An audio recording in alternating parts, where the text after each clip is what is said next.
Lorsqu'on lit la Bible en Exode 33, le verset 20, on voit Moïse qui est dans un dialogue avec Dieu. Et au verset 20, voilà ce qui est écrit. L'Éternel dit, tu ne pourras pas voir ma face, car l'homme ne peut pas me voir et vivre.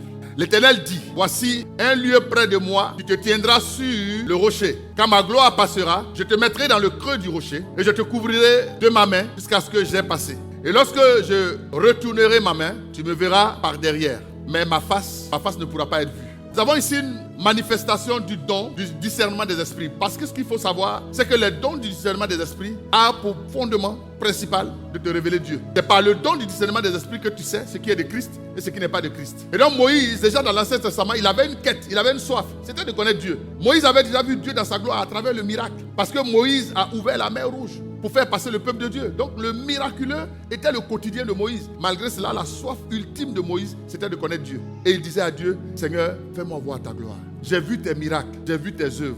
Fais-moi voir ta gloire, je veux te connaître. Et cette soif-là doit être partagée aujourd'hui encore par chacun d'entre nous. Nous sommes très focalisés sur le miracle. Nous sommes très focalisés sur ce que Dieu fait. C'est une bonne chose de voir qu'on nous adore un Dieu agissant. Nous adorons un Dieu qui est puissant. Mais encore, chose plus importante, il faut le désirer lui-même. C'est pourquoi en 2 Corinthiens 3, le verset 18, la Bible dit, nous tous qui le visage découvert, contemplons Dieu comme au travers d'un miroir. Nous sommes transformés en la même image, de gloire en gloire, comme par le Seigneur d'Esprit. Tu ne verras pas Dieu si tu ne le contemples pas. Et le don du discernement des esprits est essentiel pour que tu ne te trompes pas de cible, que tu ne te retrouves pas dans l'idolâtrie en pensant que tu es en train d'adorer Dieu. Oui, parce que la ligne est mince. Il y en a qui se sont mis à adorer d'autres dieux sans s'en rendre compte. C'est pourquoi tu dois discerner. C'est un don qui vient pour que le chrétien puisse avoir accès au surnaturel, mais surtout au monde des esprits. C'est par le don du discernement des esprits que Dieu t'ouvre les yeux pour avoir accès au monde des esprits. Parce que notre monde, il n'est pas que physique. Il est aussi, j'ai envie de dire, il est fortement spirituel. Plusieurs choses que nous vivons sur la terre sont coordonnées à partir de l'invisible. C'est pourquoi le Seigneur a dit que toi et moi, nous avons le pouvoir, quand nous prions, de lier des choses sur la terre et ces mêmes choses seront liées au ciel. C'est pourquoi, bien aimé, tu as besoin du discernement des esprits. Quand je dis que le don du discernement des esprits te donne accès au monde des esprits, cela ne signifie pas que Dieu va toujours ouvrir tes yeux pour que tu vois les esprits. Ça peut être une conviction que Dieu te donne à un moment précis, que ce qui est en train de se faire là, ce n'est pas de Dieu. Que ce qui est en train de se faire ici, c'est de Dieu. Certains m'ont dit, j'étais là, mais je n'avais pas la paix. J'avais l'impression du discernement des esprits. Ça te permet de savoir si l'atmosphère dans laquelle tu te trouves est de Dieu ou pas de Dieu. Tu en as besoin. L'Église en a besoin. Pourquoi? Parce que dans les temps que nous vivons, frère, tout est fait pour que souvent nous puissions croire que c'est Dieu qui agit. Cependant, la réalité démontre que ce n'est pas toujours Dieu qui agit parce qu'il y a de la puissance. Satan aussi, lorsqu'il a été précipité, Lucifer, il a été précipité avec tous les dons que Dieu lui avait accordés. Dieu ne se repentant pas de ses dons, Lucifer est descendu avec les dons qu'il avait. Il peut aussi faire des miracles, il peut enrichir les gens, mais la contrepartie est terrible. Dieu nous donne gratuitement Christ et tout ce qu'il nous demande en retour, c'est l'amour. Quand Satan donne, il demande du sang, il réclame des vies. Il y a un pacte. Quand tu ne le respectes pas, il prend ta vie. C'est pourquoi il faut discerner. Premièrement, ne sois pas trop pressé dans la vie. Parce que ceux qui sont trop pressés dans la vie sont souvent ceux qui succombent à la séduction et à la tentation. Ceux que Satan récupère rapidement. Deuxièmement, ne te fie pas à ta chair. C'est l'une des choses sur lesquelles je suis d'accord avec Descartes. Nos sens nous trompent. Nos yeux ne voient pas tout. Et donc si on prend des décisions toujours basées sur nos sens, on va regretter souvent amèrement de n'avoir pas pris le temps de consulter l'Éternel. L'une des sagesses que les rois d'Israël qui faisaient réussir le peuple avaient, chaque fois qu'ils devaient prendre une décision, les rois qui ont conduit le peuple selon le cœur de Dieu, ils venaient consulter l'Éternel. Pourquoi ils venaient consulter l'Éternel? C'était pour avoir la vision de Dieu sur un choix qu'ils voulaient faire. C'était pour s'assurer qu'ils ne se retrouvent pas dans l'orgueil et la sagesse humaine de croire qu'ils sont dans le vrai, alors qu'à la réalité, ils sont dans le faux. Ils venaient voir Dieu pour dire, homme de Dieu, est-ce que tu peux consulter Dieu pour nous, pour savoir si nous devons attaquer nos ennemis ou si nous ne devons pas le faire? Et quand Dieu disait, il faut y aller, parce que je serai avec vous. Et d'ailleurs, ce ne sera pas vous qui combattrez, ce sera moi-même. J'étais réconforté et ils y allaient. Par contre, quand Josué avait manqué de consulter l'Éternel, avant d'aller attaquer Haï, c'était dramatique, catastrophique. Josué s'est appuyé sur ses victoires du passé et il s'est dit, Haï c'est un petit peuple, on va en finir en quelques temps. Ils n'ont pas pris le soin de consulter l'Éternel, ils sont partis.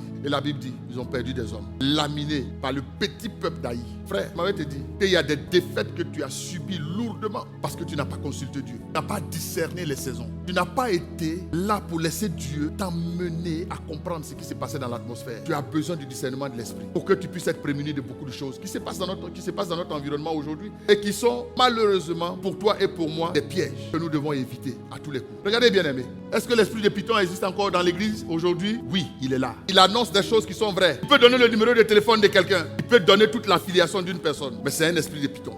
il ne vient pas de Dieu. Si tu n'as pas le discernement, tu vas dire, wow, alléluia, Dieu est ici.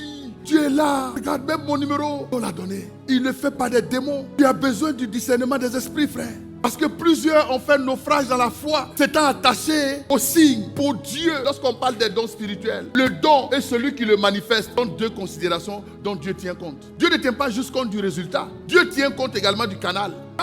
Une personne qui est animée d'un esprit mauvais vient te dire bonjour. Et puis une personne qui est animée de l'esprit de Dieu vient te dire bonjour. Ce n'est pas le même résultat. C'est le même mot, mais ce n'est pas le même résultat. Le bonjour d'un homme qui est animé d'un esprit mauvais, à la vérité, c'est un message subliminal. Il vient te dire que ton jour soit mauvais. Mais pourtant, tes oreilles ont entendu bonjour. Mais quand quelqu'un est animé de l'esprit de Dieu, quand il vient te dire bonjour, il vient transporter une grâce dans ta vie. C'est pourquoi tu as besoin de discerner. Quand tu n'as pas le discernement des esprits, tu peux facilement tomber dans le panneau. C'est pourquoi j'ai donné deux conseils. Premier conseil, ne sois pas trop pressé dans la vie. Deuxième conseil, tout ce qui brille n'est pas de l'or. Ne te précipite pas sur ce qui brille. Tu as besoin de discerner. Si Satan venait avec une certaine laideur, nous tous on l'aurait évité. Il vient comme un ange de lumière. C'est pourquoi il peut séduire un grand nombre. Quand tu vois le danger arriver, tu sais que c'est le danger, tu prends tes dispositions. Mais quand tu vois que ça ne vient pas sous la forme d'un danger, ça vient sous la forme d'une réponse, ça vient sous la forme de quelque chose que tu attendais depuis toujours. Est-ce que tu as le temps? Tu baisses la garde. Il faut que tu discernes les esprits. Et frère, tu peux ne pas avoir le don du discernement des esprits. Pourquoi l'église est nécessaire? Pourquoi rester à la maison était danger pour toi? Parce que tu n'as pas tous les dons spirituels. Il y a des moments où tu aurais pris une décision sur la base du don du discernement des esprits. Mais tu ne l'avais pas. Quelqu'un d'autre l'avait dans l'église. Au moment où la personne devait te prémunir du danger, tu n'étais pas présent. Tu étais chez toi. Et tu as manqué la réponse de Dieu. Une des choses que l'esprit me convainc de te dire, c'est que toi-même, en toi, il y a ce qu'on appelle l'esprit. Tu as un esprit en toi. L'esprit prend la couleur de son adoration. C'est l'esprit qui adore Dieu. Mais c'est aussi l'esprit qui est idolâtre. Si tu ne fais pas attention, que tu comptes sur ton propre esprit, ce qu'on appelle l'intuition, ça peut te perdre. Ça ne vient pas de Dieu. L'esprit de l'homme est un esprit qui ne peut pas toujours comprendre les choses de Dieu. C'est pourquoi ton esprit doit être transformé par le Saint-Esprit. Et faire de toi un homme, une femme spirituelle. Parce que c'est l'homme spirituel, la femme spirituelle qui comprend les choses de Dieu. Une personne qui n'est pas connectée au Saint-Esprit, dont l'esprit est juste basé sur non, j'ai l'intuition que je comprends que dans la logique humaine, dans l'intellectualisme, se perd. Frère, tu es en danger, tu te bases que c'est la seule conviction. Le chrétien ne vit pas par ses sensations. Il y a de la séduction dans les sensations. Regarde, depuis que tu marches avec ce frère-là, est-ce que tu pries comme avant? Il y a des gens dont la vie de prière a décliné dès qu'ils ont commencé à marcher avec un frère. Parce que tu n'as pas discerné avant de faire entrer le frère dans ta vie. Tu ne sais pas tout. C'est pourquoi il faut t'adosser sur le Seigneur. Le don du discernement des esprits a pour but principalement de te révéler Dieu. D'abord, c'est par le don du discernement des esprits que tu sais qui est de Christ. D'abord, qui est Christ et qui est de lui. Tu peux discerner en regardant la vie d'un frère qu'il transporte l'image de Christ. Si tu n'as pas le don du discernement des esprits, tu peux te connecter bizarrement à des gens qui ruinent ta vie. Il y a des gens que Satan envoie expressément, animés d'un mauvais esprit, pour te dérouter. Souvent pour te faire perdre la place qui était la tienne pour eux, pour la récupérer. Quand une personne ne te conduit pas à Christ, et que dans sa présence, tout ce qui l'intéresse, c'est de t'encourager à faire par là-bas, et tout le monde, t'encourager à ne pas participer au culte. Si tu veux obéir à Dieu, et puis tous les jours, tu es en présence de gens qui aiment critiquer, qui aiment calomnier, tu vas te mettre à calomnier sans t'en rendre compte. Parce que frère, ce que tu contemples n'est pas agir sur toi. Contempler, c'est le fait de demeurer toujours dans la présence d'eux. Que Dieu nous aide. Et nous avons besoin du discernement des esprits. Acclamons la parole de Dieu.